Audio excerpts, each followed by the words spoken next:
नरक पतन से भीत हुए हैं, जागृत मति है मथित हुए।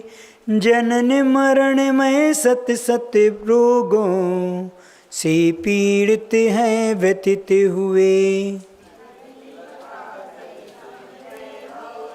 जल बुध बुध सम जीवन है, यूं चिंतन कर प्रशम हेतु मुनि। गुप्ति समिति व्रत से संयुत जो, मन शिव सुख की और रहा। मोह भाव के प्रबल पवन से, जिनका मन ना डोल रहा।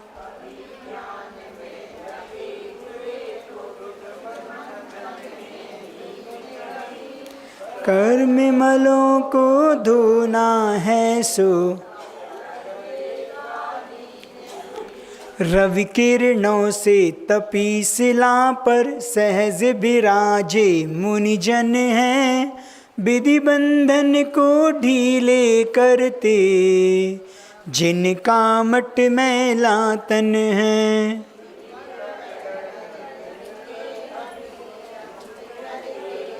तप तपते ममत्व मत सर मान रहित हो।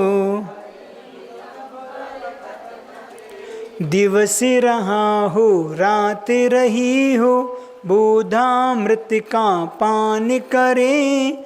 क्षमा नीर से सिंचित जिनका, पुण्य का छवि मान अरे। संतोष भाव के यूं सहते मुनि तीव्र ताप को। मोर कंठिया अलिसम काले, इंद्रधनुष युत बादल हैं।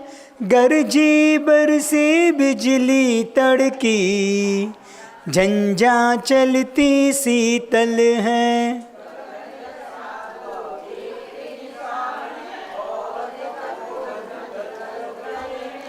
रहते सहते कहते कुछ ना, बरसार तुम्हें जल की धारा। मानो बाणों की वर्षा, चलित चरत से फिर भी कब हो। करते जाते संघर्षा, सिंग रहे मुनि किंतु सदा भयभीत रहे हैं। अविरल हिमकण जल से जिनकी, काय कांति ही चली गई। साए साए कर चली हवाएं, हरियाली सब चली गई। व्यतीत करते श्रमण यहाँ, और औरते धृति कम्मल हैं। एक वर्ष में 3 योगिले, बने पुण्य के वर्धक हैं। बाह्य अभ्यंतर 12 विध तप, तपते हैं मद मर्दक हैं। प्यासे बदंत ये प्यारे, आदि व्याधियों बे उपाधि विरहित। ग्रीष्म काल में आग बरसती, गिरि शिखरों पर रहते हैं। बरसार तुम्हें कठिन परिसय, तरुतल रह कर सहते हैं।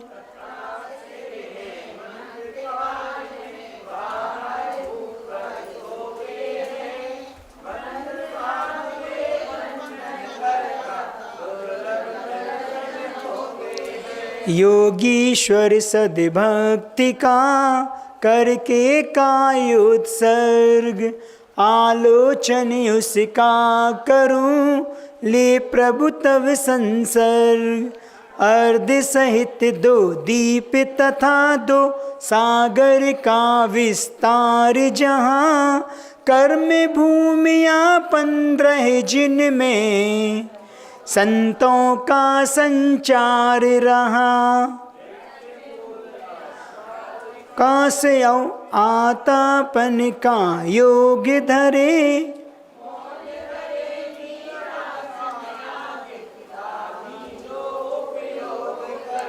बेला तेला चौला छहला पक्ष मास 6 मास तथा, मौन रहे उपवास करे हैं, करे नतन की दास कथा।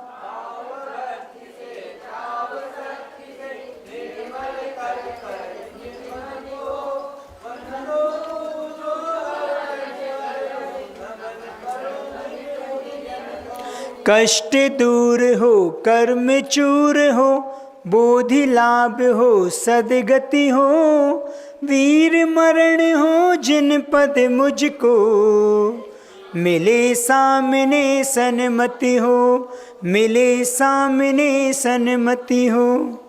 चलिए अब पुनः दूसरी किताब पे आते हैं अपन, प्रश्नोत्तर रत्नमालिका, जो अपने आप में नीतिपरक पूरा ग्रंथ है। इसकी और फोटोकॉपी होंगी 4, 5, 10 जितनी हो, देख लो अपने हिसाब से। चलिए पहले अपन पाठ कर लें, इसके बाद उसकी व्याख्या करेंगे। प्रणिपत्य वर्धमानम प्रश्नोत्तर रत्नमालिकां बक्षे, नाग नरामर वंद्यम देवम देवादिपम वीरम, का खलु नालंक्रियते दृष्टा दृष्टार्थ साधन पटियान, कंठस्थित्या विमल प्रश्नोत्तर रत्नमालिकया, भगवन किमुपादेयं गुरुवचनं हेमपि च किं कार्यं, को गुरुरधिगत तत्त्वा सत्यता बुद्धता सततं, त्वरितं किं कर्तव्यं विदुषा संसार संततिच्छेदः, किं मोक्षतरोर्बीजं सम्यक् ज्ञानं क्रिया सहितं, किं पथ्यधनं धर्मः कः सुचिर्यस्य मानसं शुद्धं, कः पंडिता विवेकी किं विस्मवधीरिता गुर्वा, किं संसारे सारं बहुशोऽपि विचिन्त्यमानमिदमेव, मनुजेषु दृष्टतत्त्वं स्वपरहिताद्युद्धतं जन्मे, मदिरेव मोह जन कहाँ स्नेह के चदस्य वो विषय, का भवल्ली तृष्णा को बैरी नन्मनुद्योगा। इतनी पढ़े थे अपन ने, 8वां पन्ना शुरू किया था, इसको और पढ़ ले रहे एक बार। हाँ तो अभी शुरू तो करने दो। कस्माद् भय मिह मरणा धंधा दपिको विशिष्यते रागी, कहाँ सूरोयु ललना लोचन वाणीर नचा व्यथिता। हाँ ठीक है, इसमें भी 3 क्वेश्चन 3 के आंसर दिए हैं। कस्मात भयम यह, अर्थात यह इस लोक में, कस्मात भयम भय किससे है। आचार्य महाराज प्रश्न उठा रहे हैं कि संसार में इस लोक में व्यक्ति को भय किससे है, तो उन्होंने उत्तर दे दिया मरणात्, अर्थात मरण से है। और दूसरा प्रश्न है अंधा अपि का विशिष्यते, अंधों में भी कौन विशेष मतलब बढ़कर अंधा है, अंधों में भी अंधा बढ़कर कौन है। उत्तर दे दिया क्या, रागी। रागी जीव जो है वह अंधों में भी अंधा है। तीसरा प्रश्न है का सूरो, संसार में सूर कौन है, शूरवीर बलवान। तो शारीरिक शक्ति से बलवान नहीं बताया, उन्होंने क्या लिखा, यो ललना लोचन, लोचन बाणिर न चबतता, जो ललना अर्थात स्त्री के, लोचन अर्थात नेत्रों के, नेत्र रूपी वाणी अर्थात बाणों से न चबतिता, जो व्यथित ना हुआ हो अर्थात पीड़ित ना हुआ हो। ऐसे 3 प्रश्नों के उत्तर दिए हैं। अपन आज पहले प्रश्न का उत्तर समझने का अपन प्रयास यहाँ करते हैं। तो क्या कहा कि संसार में भय किससे होता है? तो उन्होंने कहा कि मरण से होता है। पहले आप लोग को पता होना चाहिए कि भय कितने प्रकार के होते हैं? 7 प्रकार के। कौन कौन से हैं, कोई बताएगा?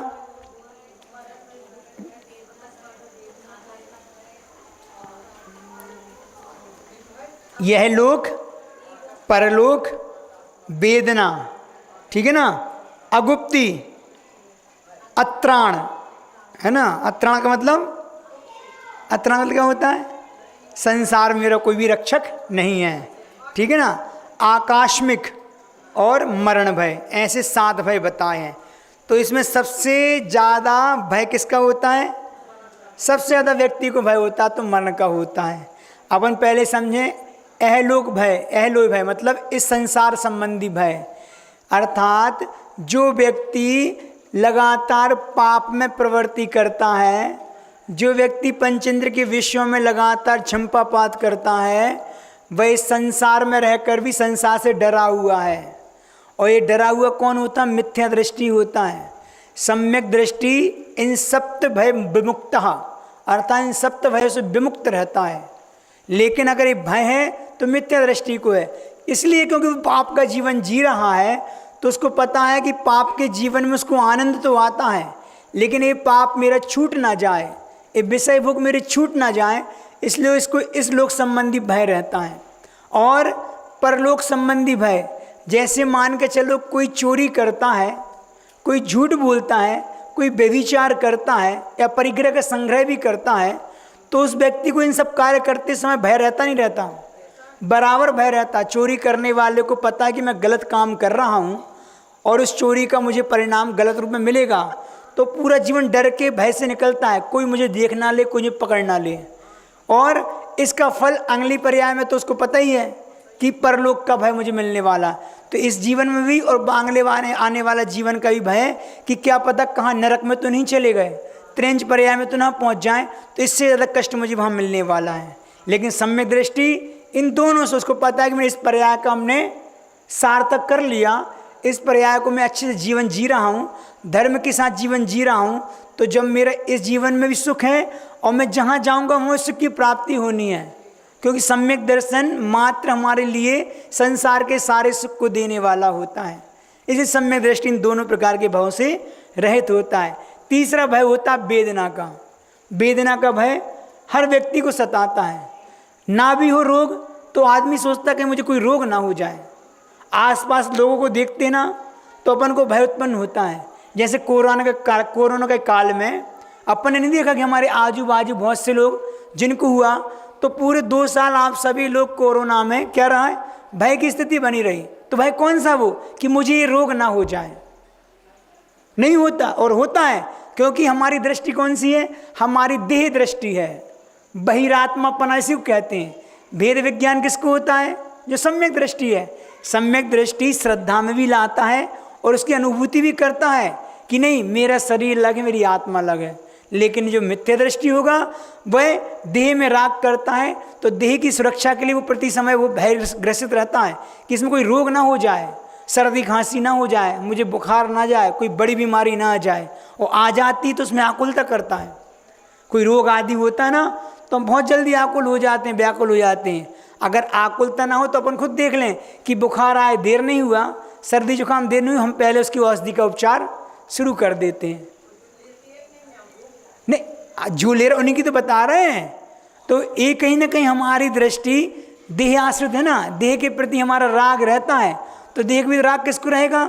जिसने अभी इस वेद विज्ञान को नहीं समझा कि मेरी शरीर अलग है, आत्मा अलग है। जिसने समझ लिया उसने कहा कि कल छूटे तो कल आज छूट जाए, लेकिन इस देह के प्रति मत नहीं होना चाहिए। एक प्रसंग याद आ गया, मतलब इसको कहते हैं कि वेदना को लेके, और उसमें उन महाराज जी के प्रसंग है।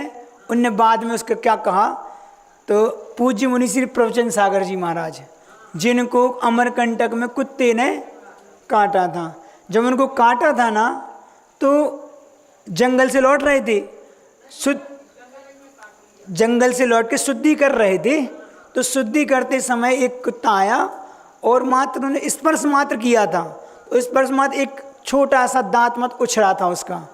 तो वो आके उन्होंने सामान्य से बताया तो उनने भी कहा कि ज़्यादा तेज़ नहीं काटा और मुझे ऐसा दर्द भी नहीं है। तो उसके बाद भी इन लोगों ने झड़वा लिया, है ना। उनको झड़वाने के बाद उसमें बाल वगैरह जो निकलते हैं वो सब निकल गए और स्वस्थ हो गए। फिर डॉक्टर साहब आए, कौन से सागर वाले भाग्योदय कौन थे, डॉक्टर अमरनाथ। उन्होंने आके गुरुजी से भी कहा, गुरुजी से कहा कि आश्री देखो ये कुत्ते काटा अच्छा नहीं माना जाता, रेबीज का जो वायरस है, कीटाणु है, 20 साल बाद के वो भर के आ सकते हैं। तो गुरुजी ने कहा कि मेरा विषय नहीं है। दो गुरुजी दो ना यहाँ की ना वहाँ की, मेरा विषय नहीं है, आप उनसे जाके पूछिए। क्योंकि गुरुजी के पक्ष में नहीं रहते कि तुम उसे इंजेक्शन वगैरह लगवाओ। दीक्षा छेद के कारण में तो कभी रहते नहीं है, उनका तो रहता चाहे मर ना जाए, समाधि ले लें, लेकिन दीक्षा का छेदन एक बार दीक्षित होकर नहीं करना। तो वो अमरनाथ जी कहाँ गए, महाराज जी के पास पहुँचे। तो महाराज जी से उनने ही बात बोली कि महाराज साहब 20 साल बाद भी इसके कीटाणु वापस आ सकते हैं। तो महाराज ने कि आ जाने दो, लेकिन हम उपचार नहीं कराएंगे, जो देसी उपचार जो हो गया। उन्हें महाराज जी आप करा लो, बहुत ज़रूरी है। उन्होंने कहा नहीं, अगर इस देह से मोह होता, स्नेह होता तो घर परिवार छोड़ के क्यों आए थे। जो होना हो जाए, कल हो रहा तो आज हो जाए, लेकिन हम उपचार नहीं कराएंगे। तो वही बात रही कि नहीं कराए, लेकिन वो निकाचित कर्म ऐसे होते हैं कि वास्तव में मात्र छुआ मात्र था, लेकिन उसके निमित्त से मृत्यु थी, तो मृत्यु आ गई उनके सामने। तो कहने का तात्पर्य, अगर वहाँ मिथ्या दृष्टि होता, भयग्रस्त होता, वो सारे काम करा लेता उपचार। लेकिन उन्होंने क्या कहा कि इस देह से त्याग स्नेह नहीं था, इसलिए तो मोक्ष मार्ग में आए। हमारा मोक्ष मार्ग खत्म हो, हमारा कब मतलब छूट जाए, इससे अच्छा तो कि हम देह को छोड़ दें, लेकिन अपने रत्नात्र को ना छोड़ें। और उन्हें देखो अंत तक पूरी संलेखना समाधि में उनका अपना किया। तो कहने का तात्पर्य मन का भय, और इसके बाद अगुप्ती, संसार में मेरी कहीं से कहीं तक कोई सुरक्षा नहीं है, कोई गो नहीं है। तो हमेशा व्यक्ति डरा हुआ रहता है, कब मेरे प्राण पखेरु उड़ जाएं, मुझे भरोसा नहीं है, कोई रक्षक नहीं है। त्राण मतलब होता है प्राण, मतलब उसकी रक्षा करने वाला। तो ये वाला भय भी आज लोगों को पता रहता है कि मेरी संसार में कहीं से कहीं तक कोई रक्षा करने वाला नहीं है। मैं किसके मतलब जो मिथ्या दृष्टि होगा वो इसमें डरा रहेगा कि मेरी कोई रक्षा करने वाला नहीं है। और आकाश में कई प्रकार के भय आते रहते हैं, जरा से अपन डर जाते हैं। कोई अंधेरे से डर जाता है, कोई बिजली कंपन से, कोई बादल के फटने से, कई प्रकार के रहते हैं। तो ये सारे भय कहीं ना कहीं हमारे जीवन में लगे रहते हैं। और सबसे अंत में होता है, जो सबसे बड़ा होता है, मरण का भय। कैसा होता है कि मरण एक ऐसी चीज़ है कि कोई भी व्यक्ति मरना नहीं चाहता। हमने उस दिन कहा था कि 3 गतियों के जीव कभी मरना नहीं चाहते। एक नारकीक ऐसा है कि वहाँ जाना भी नहीं चाहता और वहाँ रुकना भी नहीं चाहता। वो प्रति समय अपने घात की सोचता है कि मैं मर जाऊँ, और मरता भी है, प्रयास भी करता है, लेकिन शरीर उनका बैक्रिक होता, पारे के समान फिर जुड़ जाता है। तो मात्र एक नरक गति है कि जहाँ ना जाना चाहता है और ना वहाँ से चला जाए तो वहाँ रुकना चाहता है। लेकिन मनुष्य और देव में तो सब जाना भी चाहते हैं वहाँ और रुकना भी चाहते हैं। त्रेंच एक ऐसी गति है, वहाँ कोई जाना नहीं चाहता, लेकिन वहाँ चला जाए तो वहाँ से फिर आना नहीं चाहता। इसलिए हमारी 3 आयु तो शुभ हैं, गति 2 शुभ हैं। पहले भी कई बार बताया कि मनुष्य और देव गति शुभ मानी जाती है और त्रेंच नरक अशुभ है।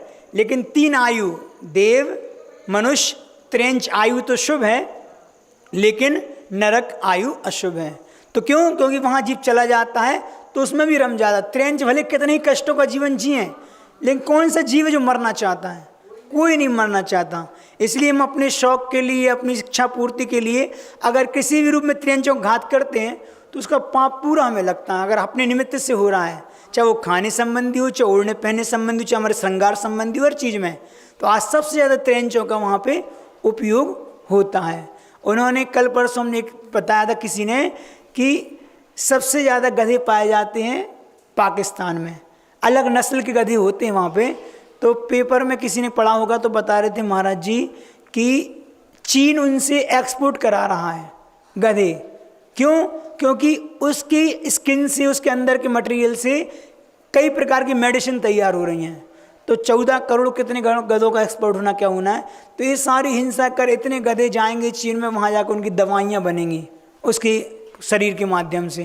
तो इस हिंसा का तांडव हमेशा मचा रहता है और ये सब पूरा संसार पाप का भागीदार बनता है। तो अपन बात कर रहे थे कि मरण से बचे, मतलब तो प्राणी क्या क्या नहीं करता, कई प्रकार के उपाय हैं। बहुत अच्छी बात है, जब अज्ञातवास में कुंती और पांडव अज्ञातवास में थे, तो एक बार कुंती को खूब तेज प्यास लगी। जब प्यास लगी तो कुंती ने पांडवों से कहा कि मुझे बहुत प्यास लग रही है, मुझे चलते नहीं बन रहा, मुझे पहले पानी चाहिए। तो सबसे पहले सहदेव जो सबसे अंतिम थे वो पानी लेने जाते हैं कि मैं लाता हूँ। वो जाते तो लौट के नहीं आते, बहुत देर हो जाती है। तो पीछे उनको नकुल देखने जाते हैं, नकुल गए वो भी लौट के नहीं आए, अर्जुन गए वो भी लौट के नहीं आए, भीम गए वो भी लौट के नहीं आए, चारों। अब इसके बाद युधिष्ठिर परेशान कि चारों के चारों भाई गए, पानी कोई लेके नहीं आया, वापस भी नहीं आया।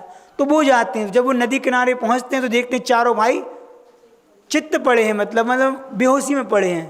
तो उनने देखा, आश्चर्य हुआ। जैसे वो पानी लेने को हुए, उन्होंने पहले माँ की चिंता करेंगे तो बाद में देखेंगे। तो वहाँ से किसी की आवाज़ आती है कि तुम ऐसे पानी नहीं ले जाना सकते, मतलब पहले मेरे सवाल का उत्तर देना पड़ेगा। तुम्हारे भाइयों ने नहीं दिया तो वो अचित्त पड़े हैं, तुम नहीं दोगे तो मैं पाँचों को अचित्त करके मार दूंगा, लेकिन पानी जब ले जाना दूंगा तुम मेरे सवाल का उत्तर दो। तो वो पूछते हैं, वो यक्ष जो था विक्रिया से, वो पूछता है कि संसार में सबसे बड़ा आश्चर्य क्या है। प्रश्न क्या पूछा कि किम संसारम आश्चर्यम, संसार में सबसे बड़ा आश्चर्य क्या है। तो युधिष्ठिर तो धर्मराज थे, बुद्धिजीवी थे, उन्होंने तरह के उत्तर दिया, अहिन अहिनी भूतानि गच्छन्ति यम मंदिरम, अहिन अहिनी भूतानि गच्छन्ति यम मंदिरम, शेषा जीवित मिच्छन्ति किम आश्चर्यम मतः परम। क्या हुआ कि अहिन अहिनी भूतानि, मैं प्रतिदिन देखता हूँ, रोजमर्रा के जीवन अपन डेली देखते हैं कि सैकड़ों लोग मृत्यु को प्राप्त होते हैं, मरण को प्राप्त होते हैं, मौत के मुंह में जाते हैं सैकड़ों। लेकिन इसके बाद भी ना जाने क्यों इस व्यक्ति को अपने जीवित रहने पर कितनी विश्वास रहता है। हम प्रतिदिन देखते हैं कोई ना कोई व्यक्ति मृत्यु को प्राप्त हो रहा है, लेकिन अपने जीने पर मुझे कितना विश्वास होता है। मतलब हम नहीं मरेंगे, सब मर जाएंगे। क्यों? हम उस प्रकार हो गए कि जिस जंगल में आग लगी हो और वो आग हमें बहुत अच्छी देखने में लग रही हो, हम उसी जंगल के एक पेड़ में बैठे हैं, हम समझ रहे हैं हम सुरक्षित हैं, ये आग मुझे कुछ नहीं कर पाएगी, लेकिन हमारी भूल होती है कि वो आग मुझे भी चपेट में लेने वाली है। तो ये क्या है? हमारा विश्वास है कि मुझे तो नहीं मरना। हम कभी नहीं सोचते कोई व्यक्ति की मृत्यु होती तो उसका एहसास हम अपने ऊपर नहीं करते कि मुझे भी एक दिन जाना है। उसकी मृत्यु में शोक तो करेंगे, ये विश्वास है कि सबको जाना है, लेकिन अपने आप पर नहीं होता कि मुझे जाना है। अपन अनुभव कर लें उस चीज़ का, नहीं हो पाती। क्यों? एक देह पे आसक्ति होती तो हम विश्वास नहीं कर पाते कि हम मर जाएंगे। इतना कोरोना हो गया, इतना सब कुछ रहा है, भय रहा, लेकिन अंदर एक विश्वास बना रहा, मुझे नहीं होगा, मुझे नहीं होगा। मेरे बाजू मेरे घर में सबको हो गया, पत्नी को होगा बच्चे, लेकिन मुझे नहीं होगा। ये क्या है? ये मेरा अंदर का भ्रम होता है, क्योंकि मरण हम कोई नहीं चाहते। तो मरने से संसार में कोई नहीं चाहता, लेकिन ये बात पक्की कि जिसका जन्म हुआ है उसको मरण तो करना ही है। सम्यक दृष्टि जीव जो होगा वह मैं से उस मरण से कभी नहीं डरता। उसको पता है कि मैंने इस जीवन को बहुत अच्छे से जिया है और जी रहा हूँ, और मतलब ये पक्का है कि अगर मैं सम्यक दृष्टि हूँ और समाधि मरण करूँगा तो मेरा नियम से अगला भाव भी अच्छा होने वाला है, इसलिए मरने से नहीं डरता। चाहे वो यहाँ का जीव हो, मनुष्य का गति का, चाहे वो देवों का हो। देवों में क्या है? देखो कि वो देव जो सम्यक दृष्टि देव होते हैं वो अहोभाग समझते हैं कि चलो आयु पूरी हो रही है तो कहाँ जाना है, मुझे मनुष्य पर्याय को प्राप्त करना है। क्यों करना है? क्योंकि उसको दिख रहा है कि भले हम कितने ज्ञान के धारी हो जाएं, वो सौधर्मेंद्र द्वादशांग का पाठी है, सब है, लेकिन वो जीवन में प्रयोग नहीं हो पा रहा। प्रयोग कहाँ होगा? प्रयोग तो मनुष्य गति में होगा। नर काया को सुरपति तरसे सो दुर्लभ प्राणी, उस नर काया को सुरपति इसलिए तरस रहा है। तो वो तो 6 महीने शेष रहते हैं, तो जब माला मुरझाती है तो वो क्या कहता है कि अहो भाग्य, और मिथ्या दृष्टि क्या करता है? वो रोता है, गाता है कि अब मेरे सुख छूटने वाले हैं, नीचे तो कर्म भूमि है, कष्टों का जीवन जीने वाला मतलब आने वाला है हमारा, तो वो रोता है। इसी प्रकार मनुष्य गति का जो मिथ्या दृष्टि होगा वो तो रोएगा कि मेरे सुख, मेरी भोग, मेरी संपदा छूटने वाली, मेरा परिवार छूटने वाला है। लेकिन जो सम्यक दृष्टि होगा वो क्या सोचेगा, नहीं, एक ऐसी पर्याय मिलने वाली है कि इसके माध्यम से हम वहाँ शांति से, एक पेट्रोल पंप है, विचरण करेंगे और अगली पर्याय को प्राप्त करके मुक्ति को प्राप्त कर लेंगे। तो ये मरण संबंधी रहते हैं। तो अपन देखें तो मरण से बचने के लिए प्राणी सर्व प्रकार के उपाय करते हैं, कई प्रकार के, मतलब किसी न किसी रूप में हम मरना नहीं चाहते।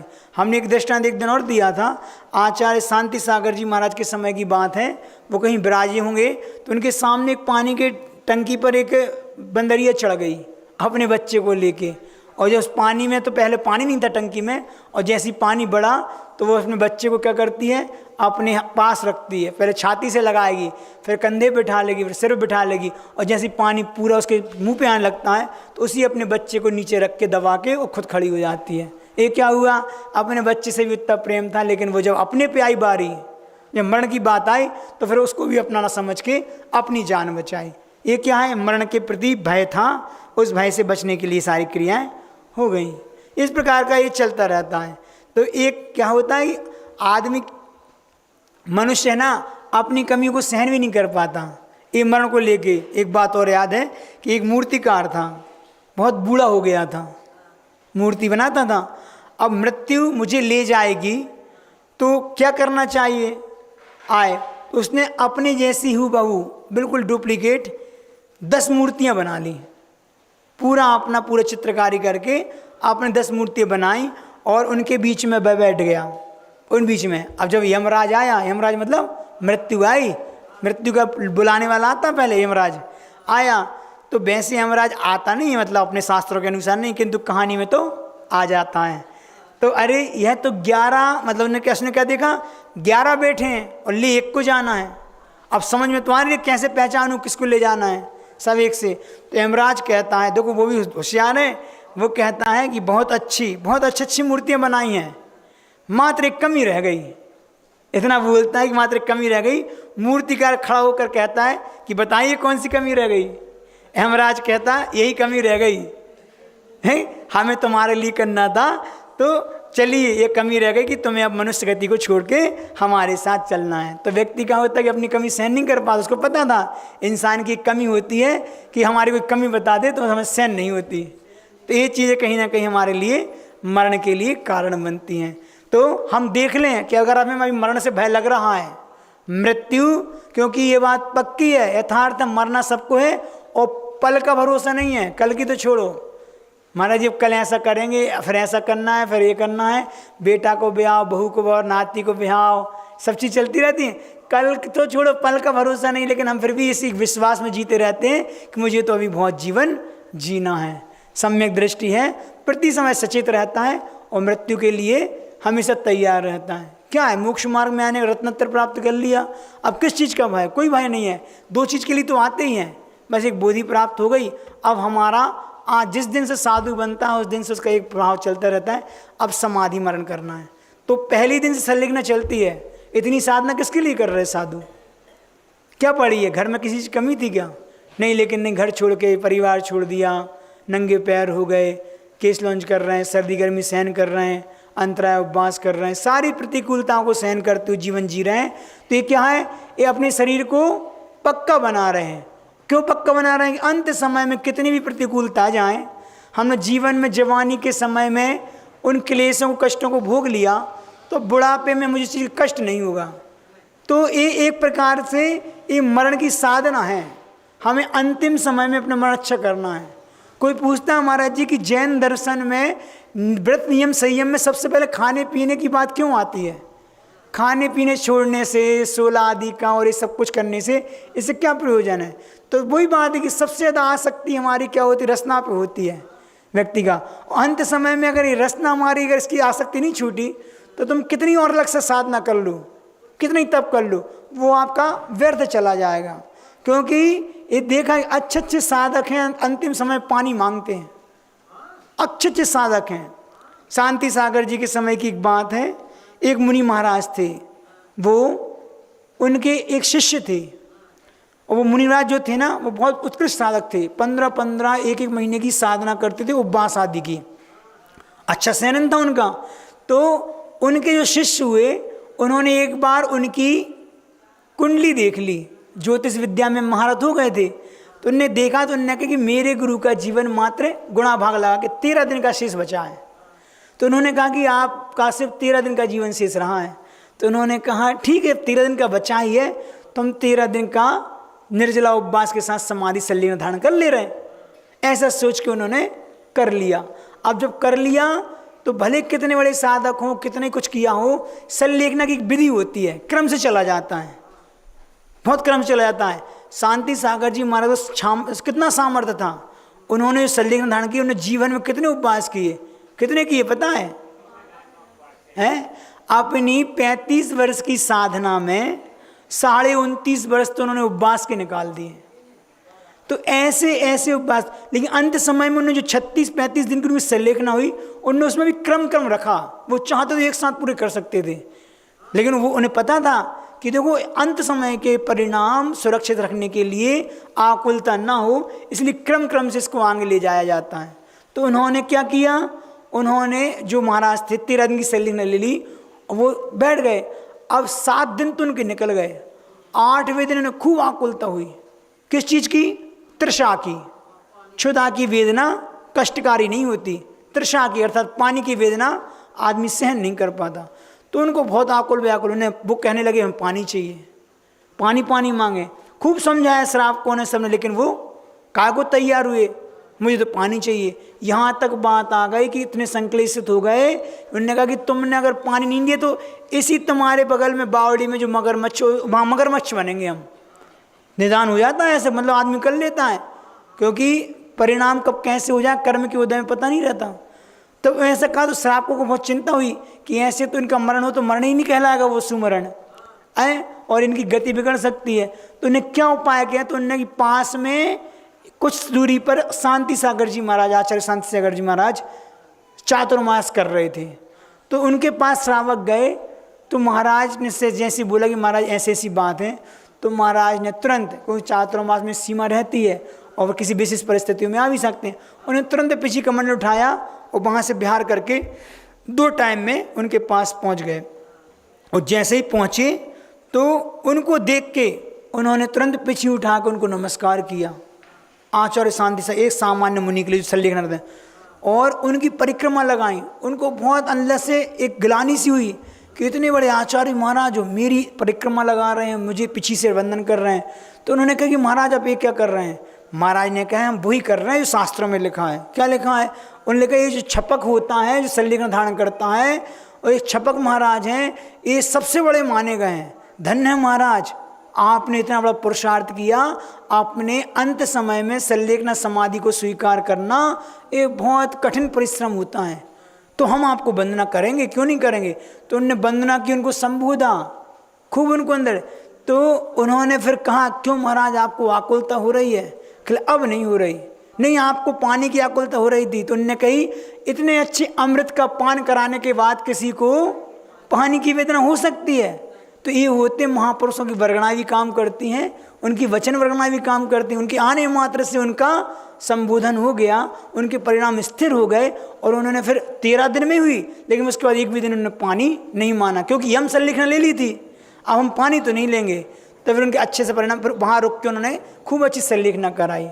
तो ये सब चीज़ क्या है कि मरण संबंधी अंत समय में हमारे प्राण अनुकूलता से निकले, प्रतिकूलता न हो, इसलिए उपवास आदि की साधना होती है। कि जवानी के समय में जब भूख बहुत तेज थी, जठराग्नि बहुत तीव्र थी, उस समय हमने भोजन को छोड़ा है, तो अंत समय में तो जठराग्नि मंद पड़ गई।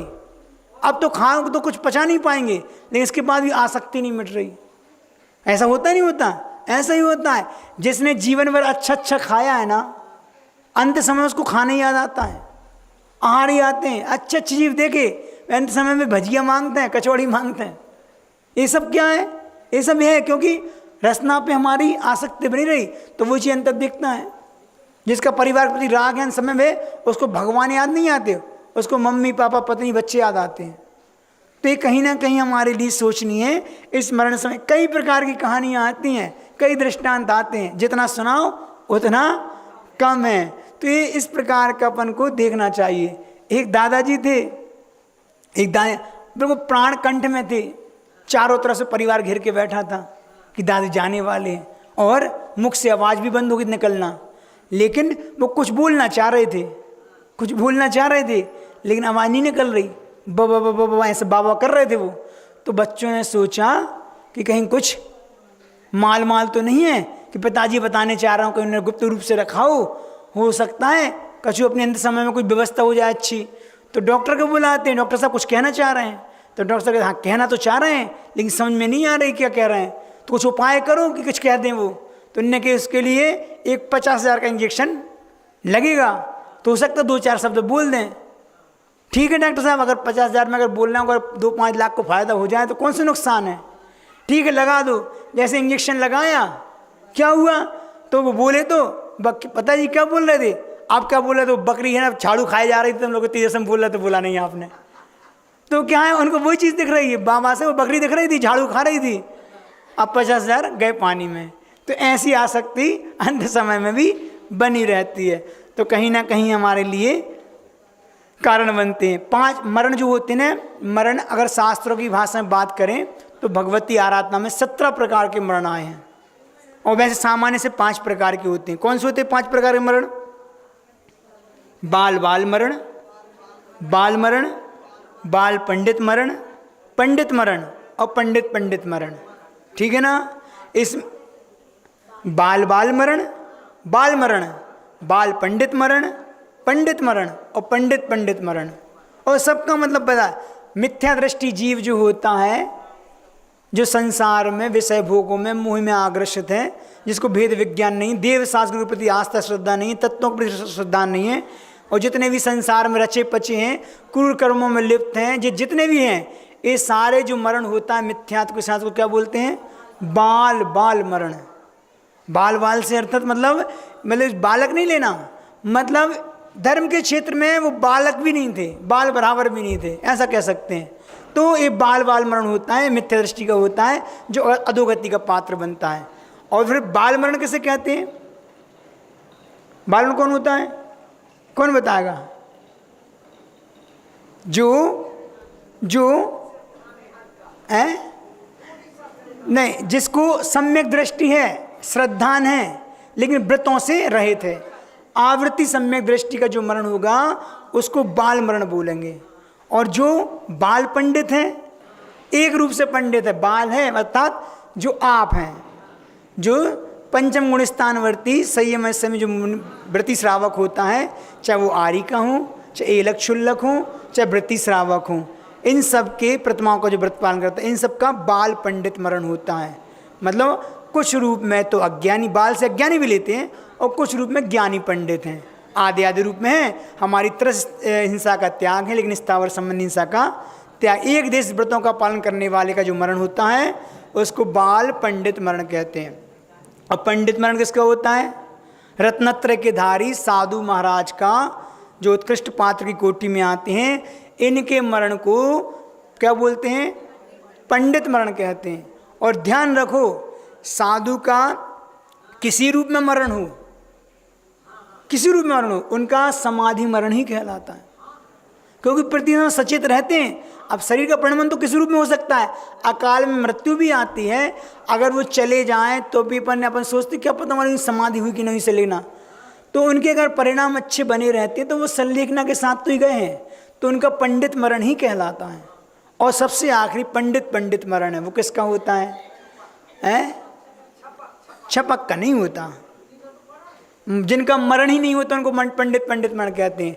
जिनका जन्म हो गया पुनः उनको मरण को प्राप्त नहीं होना, ऐसे अरिहंत परमेष्टि जो बन गए ना, उनके मुकुली बोला पंडित मरण। अरिहंत अवस्था को प्राप्त जीव को क्या बोला है? पंडित मरण, अर्थात आमरण, जिसका कोई मरण नहीं होना। मरण से मतलब एक बार गए ना अरिहंत अवस्था तो पुनः उनको संसार में लौट के नहीं आना। ऐसे केवली भगवान को पंडित मरण की कैटेगरी में आया।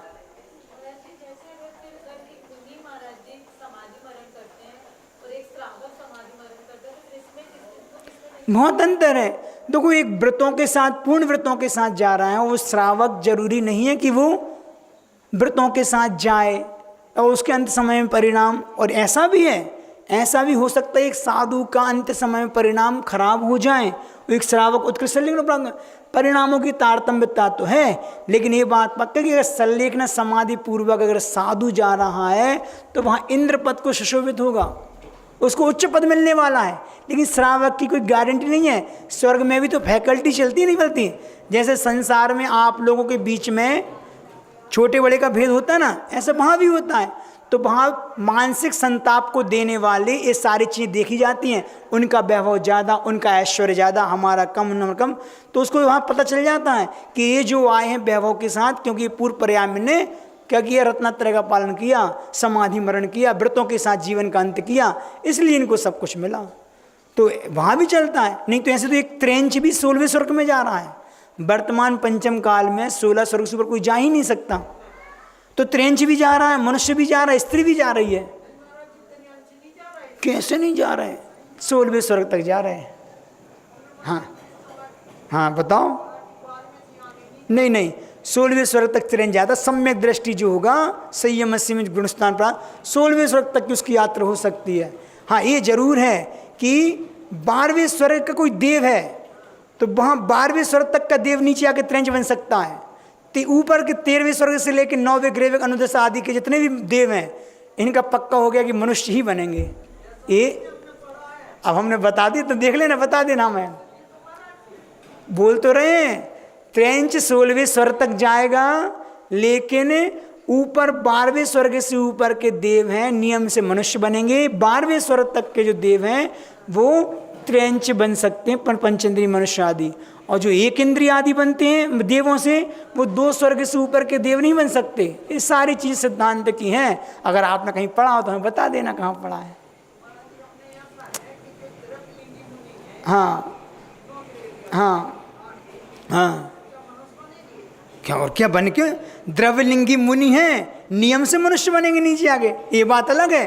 हो सकता है वहाँ मिथ्यात्व सम्यक दर्शन को प्राप्त कर लें, अभव्य भी जा सकते, क्या बात हो गई।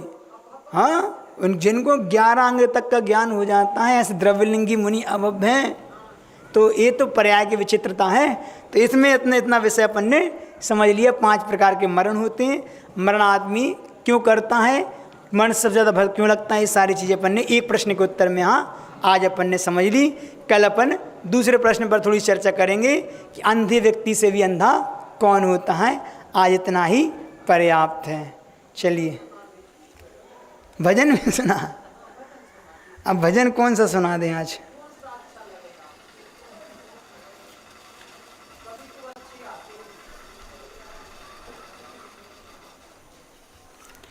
ग्रीष्म की धूप में, शीत की धुंध में, बरसा में तरु तले ठूठ से जो खड़े। ग्रीष्म की धूप में, शीत की धुंध में, बरसा में तरु तले ठूठ से जो खड़े।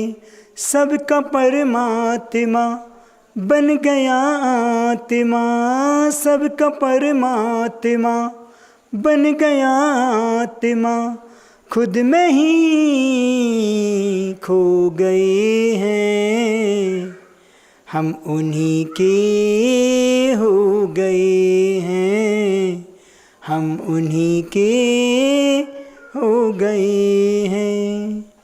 नग्न जर्जर सी देह ज्ञान करुणा स्नेह, शाम का सूर्य था कृत्य का बोध था। पदवी को छोड़कर मोह को तोड़कर, पदवी को छोड़कर मोह को तोड़कर, देव जाला जगत से गए हैं, हम उन्हीं के हो गए हैं, हम उन्हीं के हो गए हैं। ज्ञान रब की तपन, विद्याधर का बदन, विद्या ज्योति जली जग की प्रज्ञा जगी, शिष्य को गुरु बना, ज्ञान दे कर घना। शिष्य को गुरु बना, ज्ञान दे कर घना। देह को बस बदल जो गए हैं, हम उन्हीं के हो गए हैं, हम उन्हीं के हो गए हैं। मेरे गुरु हैं महा, इनसा जग में कहाँ।